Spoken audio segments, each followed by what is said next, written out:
faith, family, fun. Join the hangout. CFH. Good morning, and welcome yet again to another episode of the Catholic Family Hangout with the Lakas. My name is Tandule Tumatinane, and I am your main host for tonight. But I'm never alone. I always have my family with me because then it's not a family show without the family. Good morning. How are you guys? Good Good morning, morning, Kat. Tandole, to and to me. I'm well, Good thanks. And how are you morning. Good guys? morning. How are you guys? We're back again as a We're back family again. together. That's the only How is way.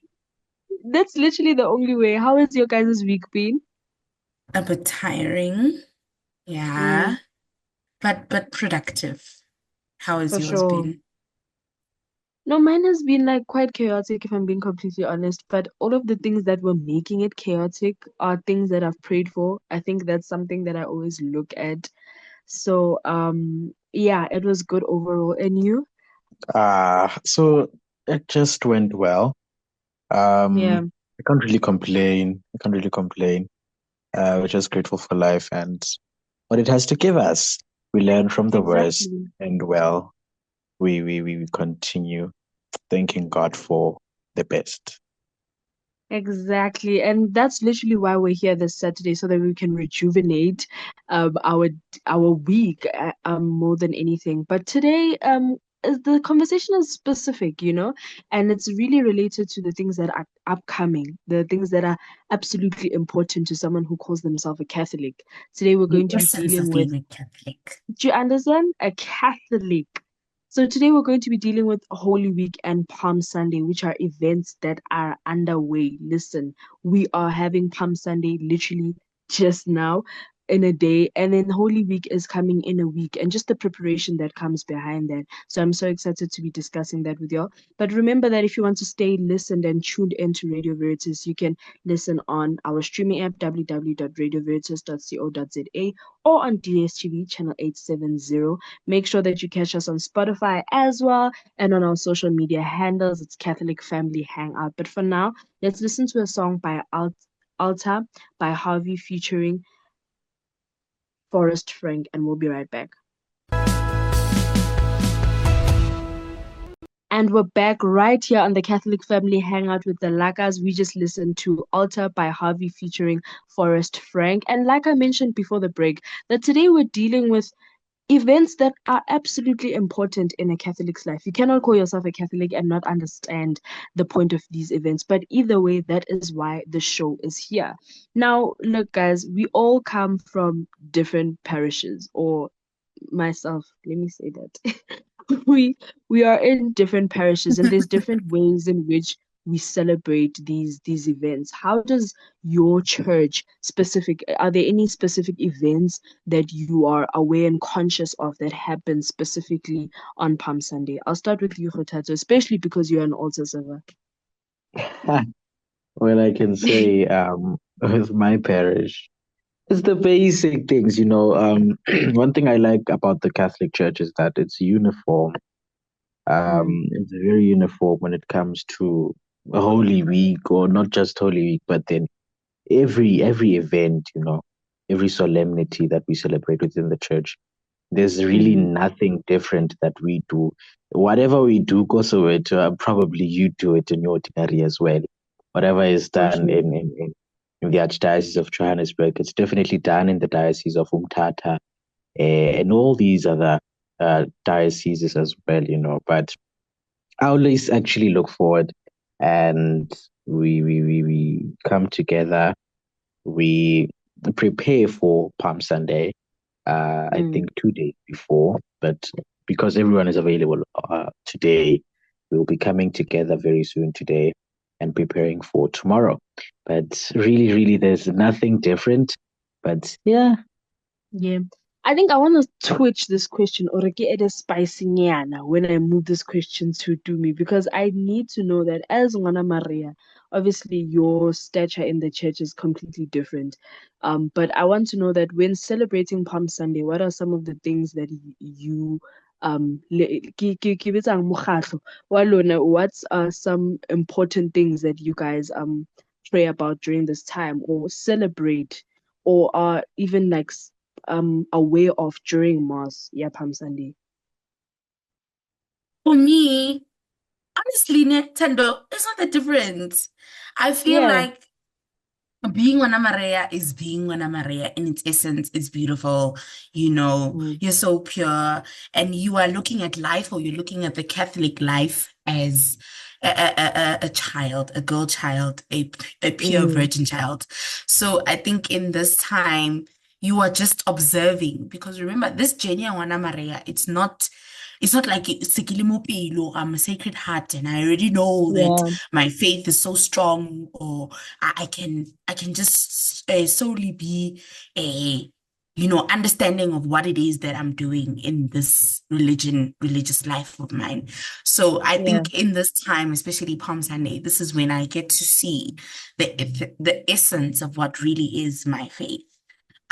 So I feel like as much as an altar server would observe, I think Libanaba Maria, same thing. We enjoy and we observe and we celebrate, because obviously the Palm Sunday, even because it's the beginning of Holy of a Week, essentially. complicated, yeah, Holy Week, Yeah. yes. It's a day of celebration when we look at its Mm. history. So I think in this time we get to do it so beautifully. But honestly, it's not so different to anyone else. It's Yeah. just now I get to slay in my blue and white. Hey, too cool.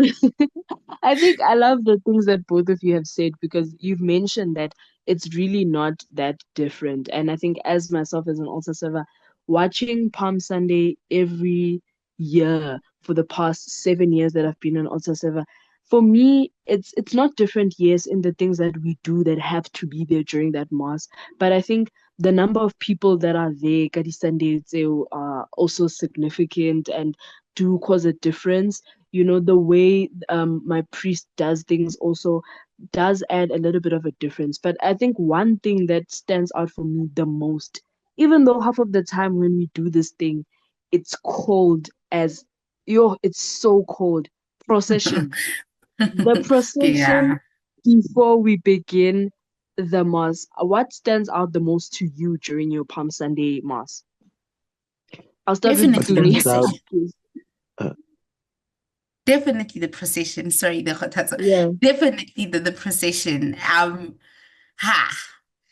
Just this idea of us meeting somewhere, because okay, again, that you're lady, I need to be in the church by 8 o'clock. Yes. The mass starts at 8. Mm. So that procession, we spice things up now. We spice things up. We're going outside. Hello, all kind of nkgono from a said distance to another distance, and we are singing Hosanna, Hosanna in the highest. Blessed is You he who comes in understand? the name of the Lord. I feel like Yes. the procession Kapam Sunday is the most significant. And also it's the first time after Ash Wednesday that we can just Yes. easily celebrate. We can we Mm. can sing Le Gloria, Liskupu Siteng. We are reminded ukuthi, what is it to being a Catholic? So I feel Yes. like the procession for me, definitely. That for me, yeah. And for you, Khotata? what stands out for me the most, I think it definitely has to be just like Tumi mentioned, celebrating because of we re celebrate ka chance, during Lent. Mm. Mm. Um, the last time I can say I celebrated was at the feast of the Assumption, not the Assumption, but then the Annunciation, right? Mm. Which was just recent, right? That was the last time I can say I celebrated during Lent. But other than that, it's the normal Lent. Yeah. And definitely the procession. But then not the procession now. The problem is now, you see, being an altar server, you always have Oh. to be there an hour before. So what if like Yes. we start 7, 7:30? So I have to be at church by 6, after 6. Understand? So but then we it's the sacrifices, Mm. That's one thing about being an altar server, sacrificing so that the liturgy goes well, so that people actually, when they come to church, there are no disturbances, everything is set and ready, and we just really offer the sacrifice of Mass the way it's supposed to be offered, and we assist the priest the way we can. So, really, yeah. So real. Like I correlate with everything the both of you guys have said. Procession is absolutely important. Because tomorrow I need to leave home very early to Very be early. there in order to prepare. And usually procession, it's so funny to me because okay, people do make the effort to come out and be early for procession because it happens obviously before mass. But for me, it's the awe that I get on our way back, and we find all those people, all those latecomers at church there. But dude, like it's kare they are in shame. It's the funniest thing ever to me. But procession is one of the most it is one of the most important things, and I think the walk that we take there, we sometimes take for granted. um I know for a long time when I wasn't an altar server or there wasn't really a job that I was uh, delegated to, you people are speaking, we're singing, but there's little conversations that are happening during this procession. It's not really a holy one where people are locked in on why exactly we're doing this. But I think I want to know from you guys, what are some family traditions or friendship traditions or traditions that you have ko mokgatlong? Yeah, the mokgatlos that you have. What are some traditions that you have during Palm Sunday? I'll start with you, Potato. Traditions. Malta Sevak, Malta Sevak. I can't. We don't really have traditions. We don't really have a tradition, more actually, and also looking at the fact that it's a ministry. So our work is to come, Mm, really prepare for Palm Sunday and its proceedings, familiarize ourselves again with what needs to happen during yes. this upcoming week, right? All the way from Holy Thursday up to the Vigil Mass on Holy Saturday, right? So that's really what we do. We look at to that and we familiarize ourselves so that scholarly disturbances, you understand? So For we look sure. into that. And yourself, to me? Basically, our Holy Week tradition starts on Saturday before Palm Yeah. Sunday, today, basically. So obviously, bakopa bontate, hey, kopa letleng, and come hang up the palm trees in the church. Plus, our church is beautiful, by the way. Shout out to Good Shepherd Catholic Church. Yay. Babeletleng, ha moatwati. So then we know hore, ha so le jwalo, yeah, it's about to get serious. Then obviously, Mm. as Khothatsa has mentioned, we prepare ourselves for the Holy Week. Um, I think the most important, I feel like the nice thing about Holy Week, or rather when I say the nice tradition that we have, I think you guys also have it, it's got the ka Holy Thursday when we have mass. Father wa rona polase nje ke father o noble jwang a bitsa fela nje Mm. bashimanyana ba ko kerekeng a ba hlapisa maoto pele ga rona ko kerekeng. I feel like that is it's so nice, and it's such a beautiful resemblance to see in trying to try and imagine what Jesus had done. So definitely I feel like Kotata has summed up the traditions, but I think that's also the gist of it. And how about you, Tando? Can you tell us one of your traditions of Holy Week? I think when it comes to Altar Server, Hotato said it as clean as it could be. Our job is to come and prepare. After Mass, we leave.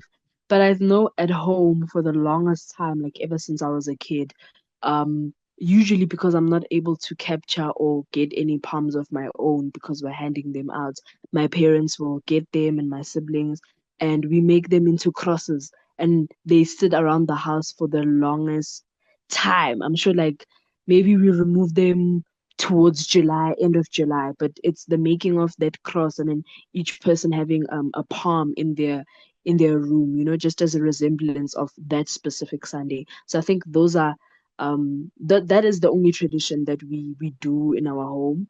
But I think I love what the both of you guys have said, and I think it leads me to my next question, which is actually something I'm very curious about, is that what in particular, like in the days of Holy Week that we have, so I'm talking, let's even include Palm Sunday, Holy Thursday, Holy Saturday, and Sunday. What how have those days impacted you guys spiritually? Like, or which one has impacted you the most? Where do you feel that you are spiritually revived the most during these days? I'll start with you, Dumi. Definitely Easter Vigil Saturday. Yeah. I feel like there's just something about night vigils. There's just Mm, something about night vigils.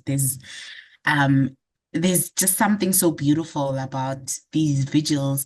I feel like because it's an overnight thing, I get to connect um with God in a way that I'm not limited to our normal 2 hour a mess. Obviously, I can't mm, rapele fela ko kerekeng, but I mean you guys get the gist, you know. we I got feel you. like, yeah, guys, let's go here. I feel like I can connect with him from the minute we do the candlelight service to the Mm, morning, Easter Sunday morning. So Easter Vigil for me, definitely there's a healing service. There's praise and worship. Is the Psalms. Plus, I'm a choir conductor, so I even engage a lot in music. So I feel like I'm given the opportunity to praise him in so many different ways, but also in a time frame that allows me to be comfortable and do it in a way that I know that I will have achieved what I wanted to do or the objective that I had when I walked into Mass um on that day. So for me, definitely it's Easter Vigil. Oh, Tando, I can't wait, in fact. yo, dog. And then you, Khutata? Washa, choir conductor. Ooh, Sri Lanka. Um, What Papa wait. well, I guess for myself, you know, I can't really say in particular which one. They all Mm, touch me because of now they address various things. You understand? for All the way sure. from Holy Mm, Thursday up to Holy Saturday. I remember there was this one. Yeah, I don't remember which year it was. It happened that load shedding just started, and then it was Holy Thursday. So mass started at 6 o'clock, and load shedding was scheduled for 6 o'clock. It was the most beautiful mass ever, I can say. The most beautiful start of the season of Triduum, right? It was so hard to Mm. like. It was you you you understand. And Good Friday as well. The way everything is just somber. The church is somber and Jfela. The church has its own way of creating yeah. feelings as well, J on its own, as well as the weather. Yeah. It has its own way of creating a Yeah, feeling in true. the church, each and every without fail, you understand? So Yeah. that alone. And then Holy Saturday, obviously, yeah, there's just something about vigil masses that one cannot explain. But Mm, then, really, that's that. Mm, mm, mm. I think for me, like if I'm just to add mine into there, I think mine would be Good Friday the most. There's something about serving for Good mm, Friday for me. Like I love Holy Thursday, like I'm with it. Holy Thursday and Saturday, absolutely amazing days. You're spiritually revived. Futi, I love um after we sing like Hosanna and Gloria, and now we come back and the church is lighted, and they've changed, because I know with us they then change the altar, and it's no longer dark. But I think Good Friday for me, it hits home the most just because of how deep that mass is on its own, and you kind of see the youth locked in the mm. most. But I think that also leads me into my next question for you guys, is that how have you seen, especially because the both of you are people that are active in the church amongst the youth, how have you seen mass or these specific masses change or impact the youth in your parish? I'll start with you, Hotazo. Mm-hmm. With the youth in my parish, it's all about it has changed them in a way that it brings them together, Jalo. It always brings them Mm. together, and it brings that sense of the church. The church is just not a building. It actually isn't the building, but then it's the people and the people themselves. You understand? We Yeah. are the church. You understand? The church didn't start as a building. No, the church started in homes. And when we come together, we form the church. So it brings about that unity in us, and it also fosters and encourages prayer within us as well, and also brings us back to remember why you are here, and remember that you have to be a better version of yourself because of Christ Himself showed us the greatest form of love. And obviously, man, you need to be the best because of you were shown the best form of love. So why not? Mm. I got you. No, I hear you. And then you to me, how have you seen these masses or Holy Week transform the youth in your church? As you also said, Tando, you mentioned earlier that Holy Week surprisingly brings a lot of people to church.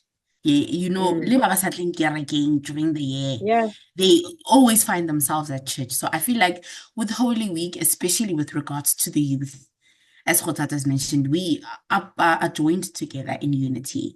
And also there's this idea of kumnandi sonto ini Easter. So I feel like Mm. in that essence, youth in country, hey, ho monate kerekeng, let's go. But ha ba tsebe hore in that moment of just going hore, hey, ke batla lo utlwa ho buiwa kang ko kerekeng, they are they are somehow drawn to the church. I remember Yes. last year was our first year as GSYC, Good Shepherd Youth Choir. It was our first year leading mass as the choir, ka Easter Vigil. Yes. I feel like in that moment, we knew that this was meant for us and it was going to be something that was going to be happening every single year. So it's a practice. Sometimes it's a little bit forced to say, hey, you think you're something ibini. You understand? It's a Mm. practice that is a little bit forced, but in the end, you see youth actually enjoying this and actually understanding ukuthi hayi man kusesontweni la. I Yeah. love how I feel. I love how I feel being subjected to God's mercy. I feel like for me, that's how I see the youth coming together in Easter. How about you? No, I think the same thing. Both of you have mentioned everything that I were to say because during Easter, like you've just mentioned, people come to church, like, and some of them even stay a little bit after Easter, you know. So there's a bit of transformation year in, year out. But I also think I love to see the youth actually like praise God because when people are at church or the youth rather is at church and they're sitting down and in time me I'm on the altar me Mm, when there's a song that hits home I stand up and I dance, you know. So during that definitely. time I don't know, there's just a spirit of um like just God is in the air. Do you get what I'm saying? So I Mm, love that. That's something that I love a lot. But you know what? We're gonna hold or park our discussion right there because we have Father Soli after the break. But we're gonna listen to "Be Still and Know That I Am God" by Centromonic Kids, and we'll be back after mm, this. You can also find us streaming on the World Wide Web, bringing you and yours the good news and great music for a change on the World Wide Web. It is radioveritas.co.za. Also available on the Radio Veritas app, which you can download on Google's Play Store or on the Apple Store. Right. So right now, what's about to happen is that we are about to get more into the Holy Week, right? And we'll be chatting with Father right now. And it's a good morning to Father Soli. Morning, Father. How are you? Yes, good morning. Fine, and yourself? I'm doing well. I'm doing well, Padre. mm, I'm very, Yes, very let us sure go. that it's about to be a hectic week for you. We know that you don't sleep during during this season. I'm telling you, it's just beginning now to become so hectic. You'll imagine, you know. Ish. Actually, you'll imagine, 2,000 years back, how hectic it was. Even if they didn't know what is going to happen or what's going to follow. I can't even imagine. They didn't even know they left us a legacy, actually. Yes. But then I think what's important for us to know is actually we get into what we'll be doing tomorrow. What actually is the significance of Palm Sunday? Why really is it separated from the Triduum season? What's the significance of just having it, and what's the significance of the triumphant entrance of Jesus into Jerusalem? Why did he choose Ah, Jerusalem? first and foremost, the triumphal entry of Jesus into Jerusalem, which we are going to celebrate it, in just tomorrow, it holds profound significance in the narrative of the four Gospels, Matthew, Mark, Luke, and John, and it's underscoring its importance. It is marking the beginning of the Passion Week, the final week of Jesus' earthly ministry. You imagine that. Final week of his earthly ministry and culminating in his crucifixion and resurrection. And the triumphal entry is not merely a historical event, but is also a fulfillment of the Old Testament prophecy, a declaration of Jesus' messianic identity, and also a profound theological statement about the nature of his kingdom and kingship. Now, firstly, the triumphal entry fulfills specific Old Testament prophecy, particularly Zechariah, which states, "Rejoice greatly, daughter Zion, shout, daughter Jerusalem, see your king comes to you, righteous and victorious, lowly and riding on a donkey, on a colt, the fall of a donkey." And by entering Jerusalem on a donkey, Jesus explicitly identifies himself with this prophecy. The choice of a donkey rather than a war horse signifies a different kind of kingship, one characterized by humility and peace rather than military might and conquest.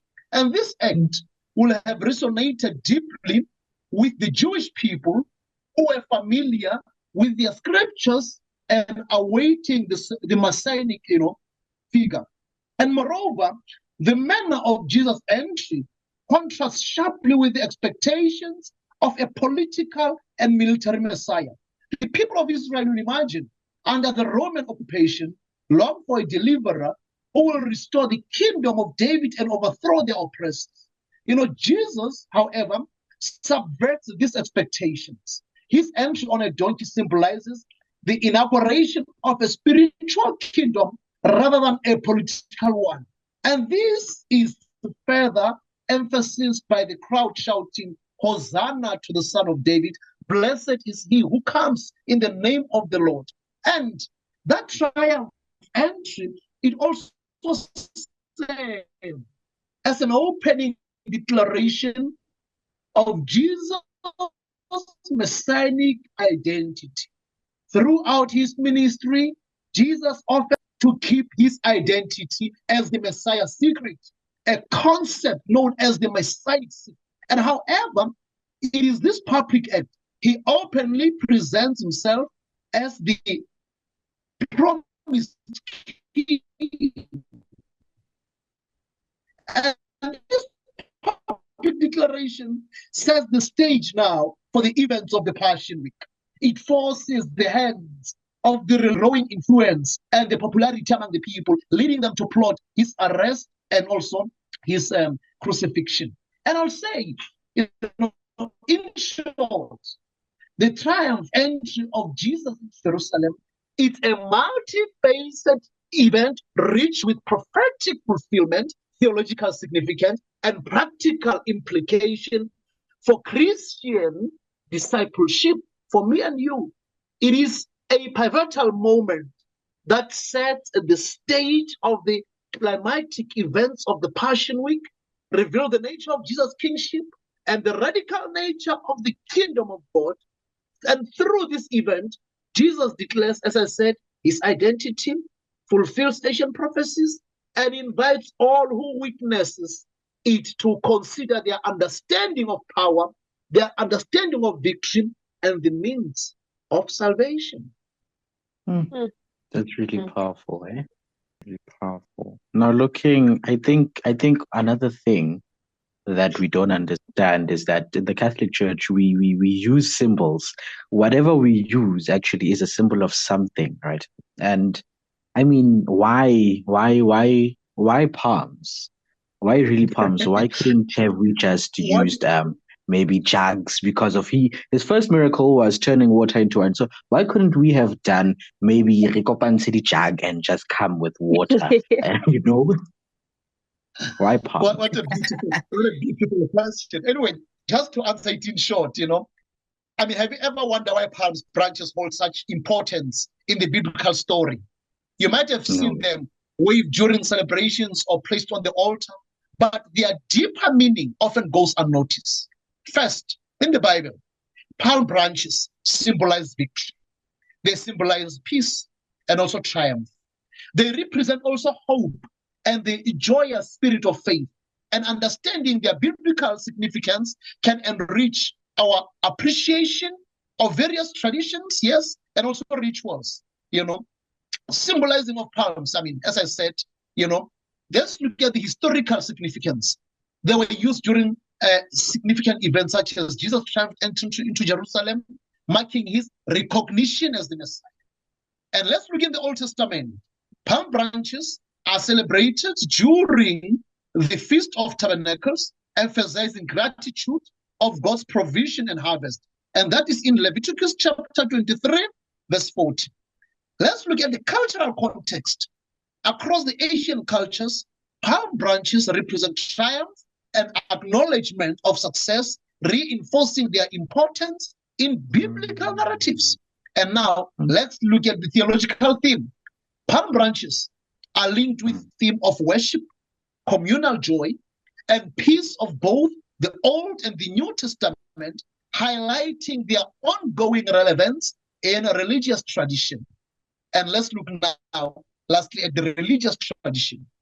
Both Jewish and Christian practices incorporate palm branches, fostering a sense of community and connection to biblical teaching during celebration like Sukkot, and for ourselves now as Christians, Palm Sunday.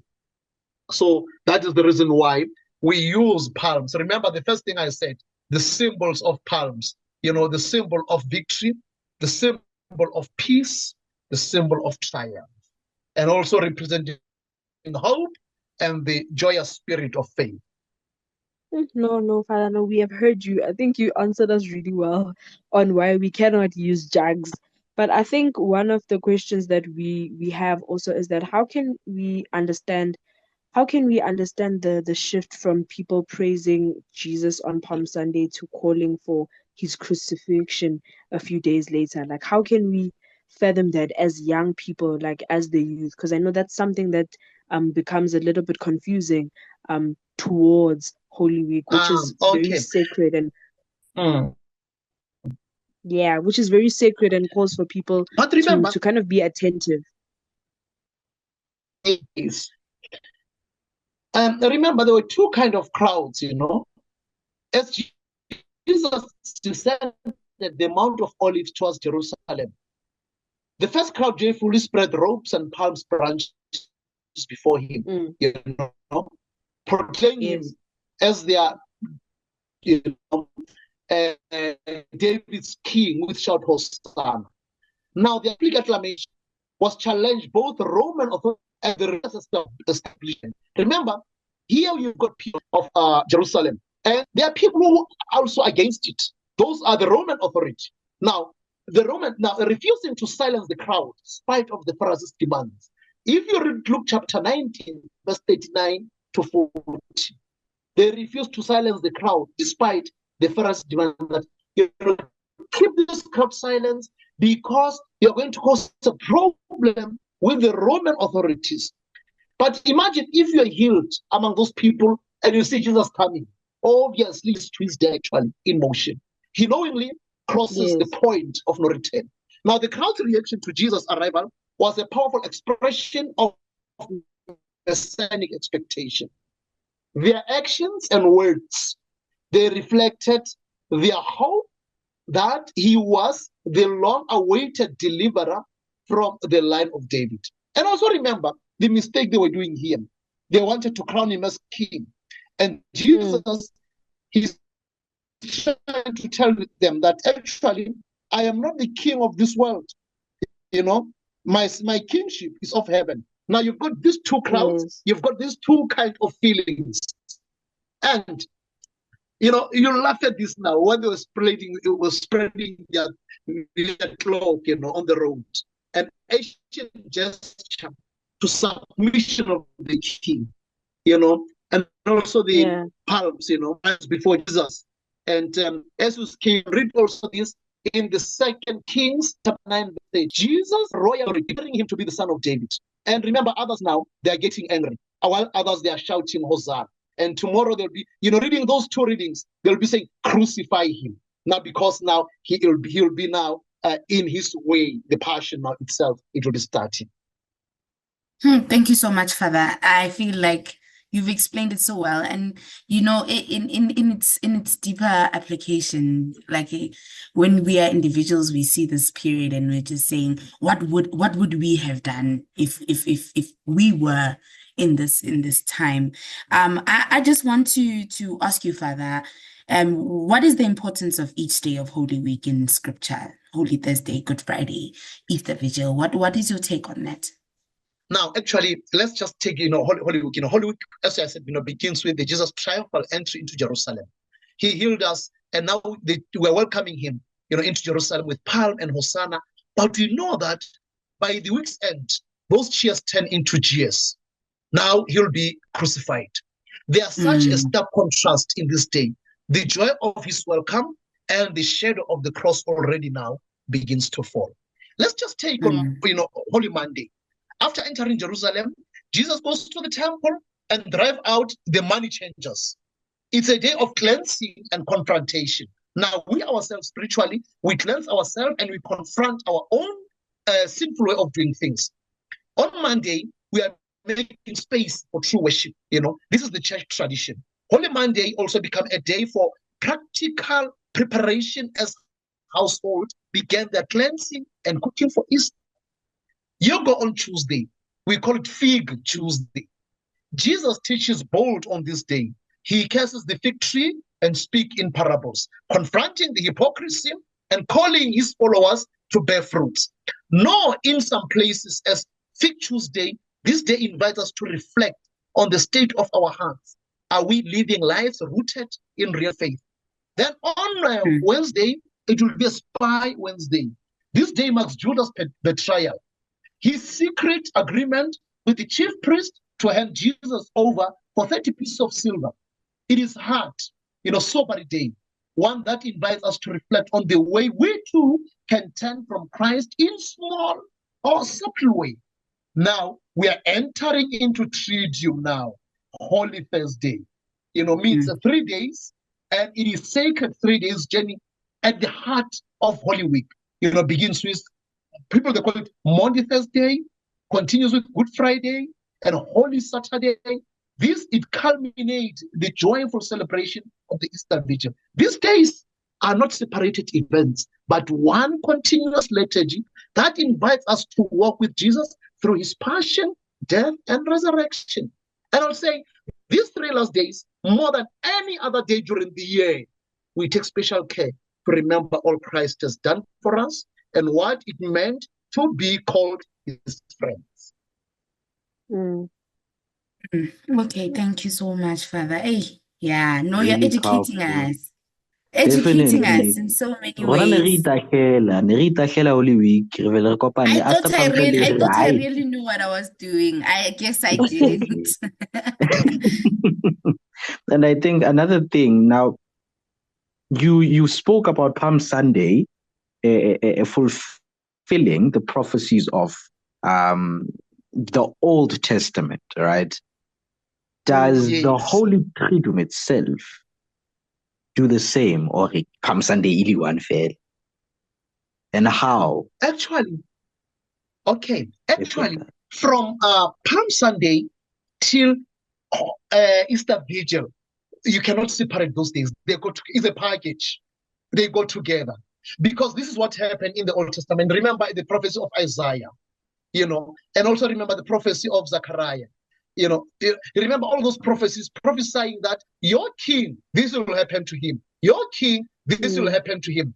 And when you start with Palm Sunday, you see that humility of riding on a donkey. Imagine a king riding on a donkey. And this person has healed us. Imagine this. I would like to buy a Mercedes Benz for my parish priest because this has happened to me. Because this has happened to me. But look at Jesus now, riding on a donkey. And there's a crowd also which is very angry. Why? Because we want our king. We don't want him. The Roman emperor. And they're emphasizing to the Pharisees that now what you're starting, are you going to be able to finish it? But now the crowd is pushing this side. And that is why you see now the humility of Jesus entering into this. For example, as I said, Holy Monday, the confrontation. Here going into the Old Testament, Ezekiel, the cleansing of the temple, the confrontation of the Israelites, and ourselves here are confronting ourselves also. And you go to the fig Tuesday, which are the fruits, this tree should bear fruits, confronting hypocrisy. Now you go also into the Old Testament, the confronting of the hypocrisy of the Israelites, whom we thought that they were following the law of Moses, but when challenges came, they followed other religions, they followed, another path. You go to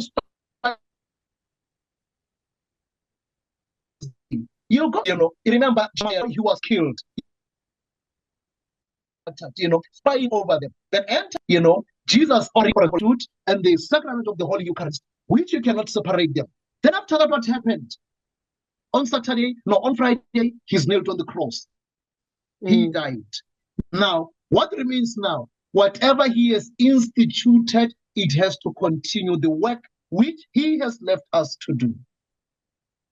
Yeah, no, Father, you are breaking a little bit there, but I think we were able to hear you. We definitely heard you on what you said, and I think it's important that that whole Holy Week we take seriously. But I think one of the questions I have as someone who has seen or probably sometimes even led a Holy Week, how do you think Catholics can better fully prepare for this week? Because I know some people are just waiting for it to end so that they can break their fast.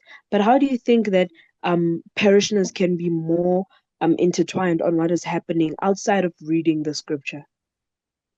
Well, first and foremost is that, if something is going to change your life, you have to prepare yourself. So I'll say, in first is that this week is when everything changes.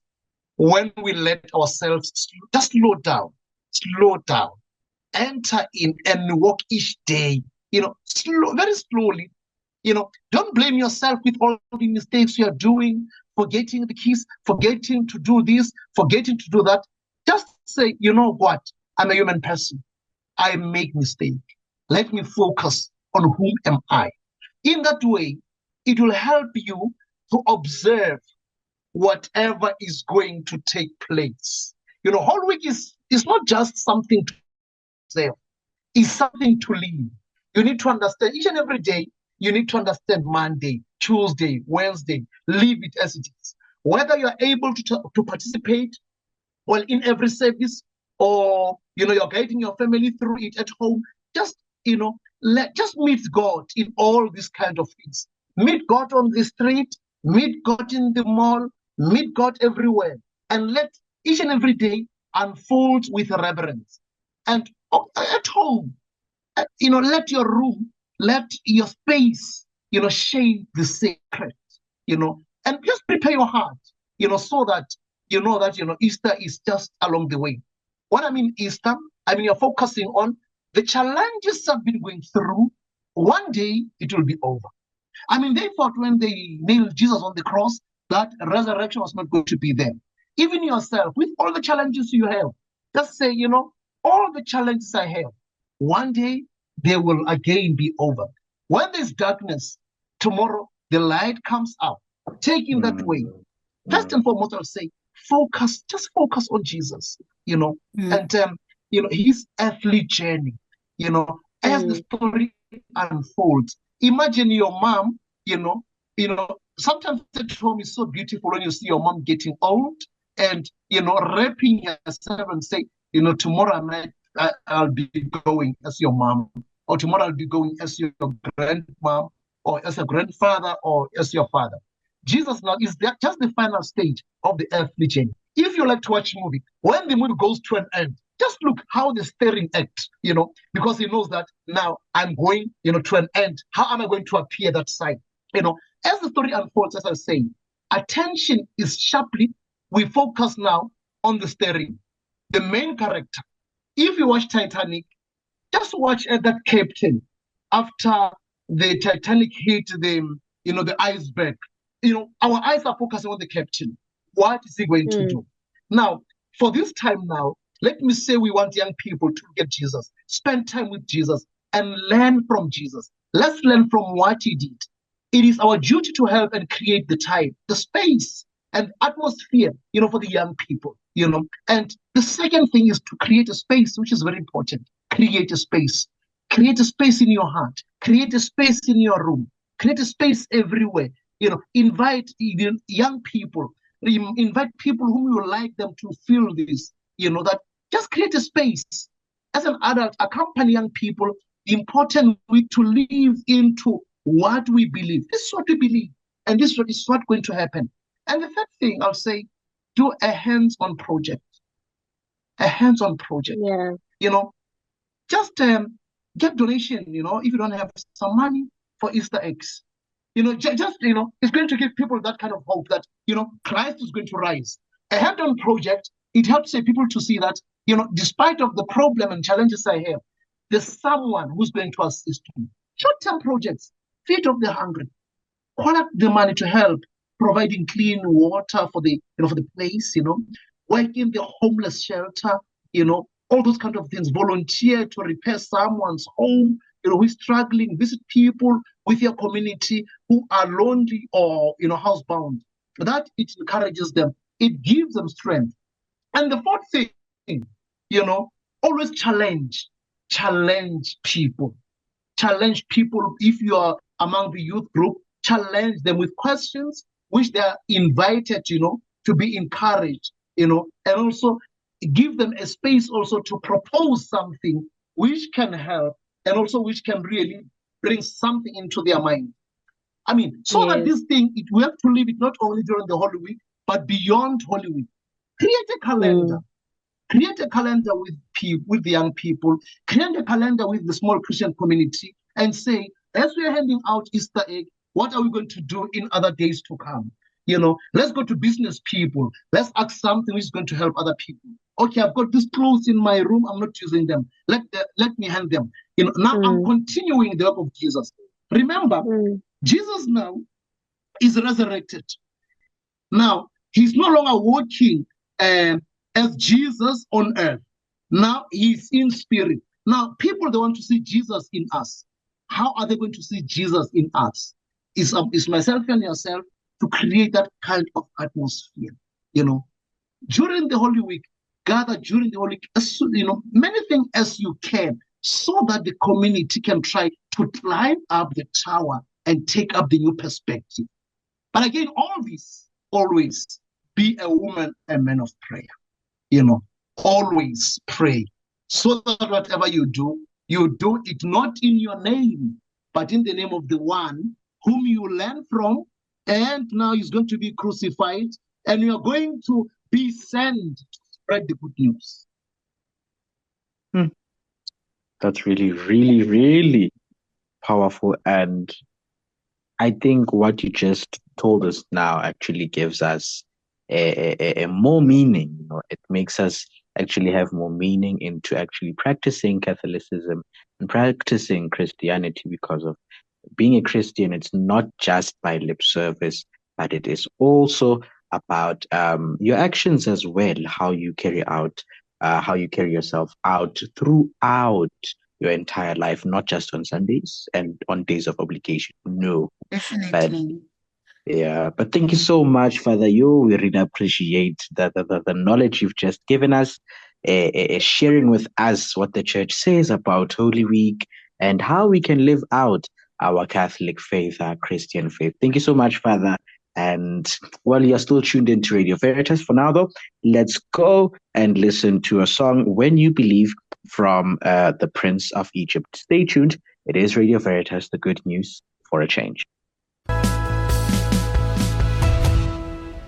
You are still listening to the Catholic Family Hangouts with the Laka family, and you are either listening or streaming us on www.radioveritas.co.za or alternatively on the DSTV channel 870. And it is Radio Veritas, the good news for a change. If you've only tuned in now, you've missed out. My family and I had a heated day. Too much. My family and I had a heated discussion on Palm Sunday as the beginning of the ultimate Holy Week. In this, we've outlined what makes this time as Catholic individuals so beautiful and majestic.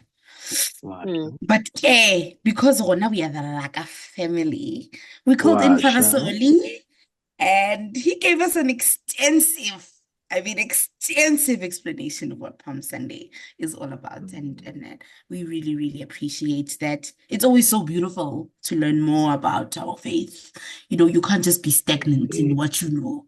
Always aspire to know more. I will say what stood out for me is Father's chat. We always celebrate this time of the year. We always somehow find ourselves going to church only at Easter. But we never really know the deeper meanings and why we do this. So yeah, I'm learning more and more with this beautiful family of mine. I will just ask you guys 2 minutes, Tando and Khothatsa, what stood out for you this in this show? I'll start with you, Tando.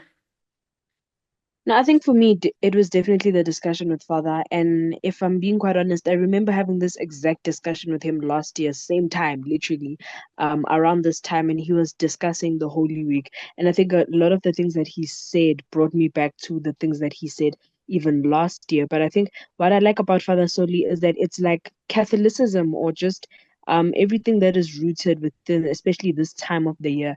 It's like so deep within him that at this moment when he was speaking to us, it seemed like it's something that exuded out of him. So I just love speaking to him, or rather hearing from him about this, someone who has been in this ministry for a long time. So the chat with Father was definitely what I'm taking home, child. And you, Khutato?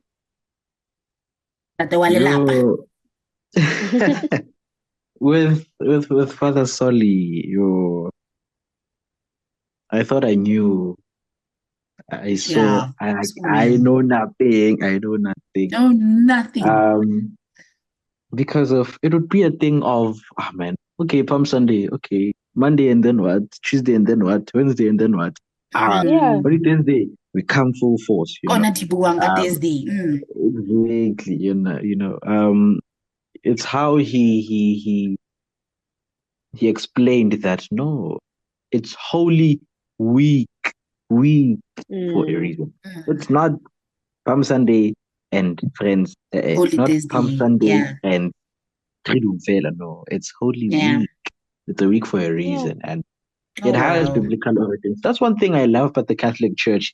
Always go back to the Old Testament. It will always reference back to it's the Bible is so self-referential. It will always go back to itself. The why words did of Christianity. You understand? I remember I saw a post somewhere explaining the last words of Christ, that whatever he said, actually, he was referencing the Old Testament, which was really, really intriguing. I so wish you could have went through things like that as well. But then, man, that's really what I'm taking, learning Khore. It's Holy Week, not Palm Sunday and Triduum, no. Holy Week, and it should be treated as sacred as it is. The traditions are deeply rooted and they come from far. What they did 2,000 years ago, it's a legacy left for us. And let's embrace our faith. Let's embrace believing in God. It's a beautiful thing. Faith is just beautiful, beautiful concept. Just beautiful. And we know the concept, a family that prays together stays together. Oh, yeah. Oh, yes. But I think, yeah, I don't know about you guys, but this episode was absolutely phenomenal. It's one that will go down in the books, and it's actually a learning curve. A lot of people can always come back to the show on Spotify. You better. It's a Catholic family hangout with the Lagas. Yes, yes, Come yes, back to yes. this and actually listen to it every time you think you need to remind yourself of the essence that Holy Week has. But you know what? It's that time of the show where we have to say goodbye, but not for long though, because we'll be back next week, same time, same place. But from myself, Uthandoletse Matinane, aka your girl Madi. And myself, Vitumela Masuku, all the way from Sotra. And myself, Khotatsa Laka. Thank you so much for tuning in, guys. And I guess we'll see you next time. Oh, well. Bye.